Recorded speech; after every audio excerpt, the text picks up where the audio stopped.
And ఇలాంటి unique mango తోరణం చేయడం చాలా ఈజీ అండి. దీనికి కావాల్సిన మ్యాంగో లీవ్స్ అన్ని కొన్ని గులాబీ పూలండి. ఇగో వీడియోలో చూపించిన విధంగా ఫస్ట్ ఇలా అన్నీ కట్ చేసేసుకోవాలండి. చేసుకొని అదిగోండి అలా సేమ్ షేప్లో చేసుకుంటే ఒకటే విధంగా వస్తుంది.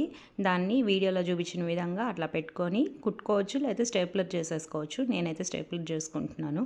అండ్ దాంట్లో నుంచి ఇంకొక ఆకు దూర్చేసి మళ్ళీ దాన్ని అలాగే స్టేప్లర్ చేయడం, అప్పుడు మనకి చైన్ లాగా వస్తుందండి మాల. అదిగోండి అట్లా పెట్టేసుకొని మళ్ళీ స్టేప్లర్ చేసేసుకోవడమే. చాలా బాగుంటాయండి. మ్యాంగో లీఫ్తో ఏవి డెకరేట్ చేసినా చాలా బాగుంటాయండి.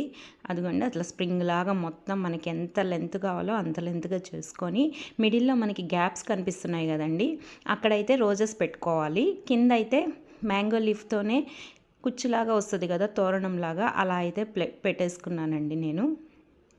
అదిగోండి చూడండి ఎంత బాగుందో. ఆ రోజా పూలు పెడితేనే లుక్ వచ్చేసింది. అదిగోండి ఫైనల్గా ఇది మనకి మన ద్వారమందిరం ఎంత లెంత్ ఉంటే అంత లెంత్ చేసుకోవచ్చు. చాలా బాగుంది కదా ఐడియా. మీరు కూడా ట్రై చేయండి ఈ ఫెస్టివల్కి.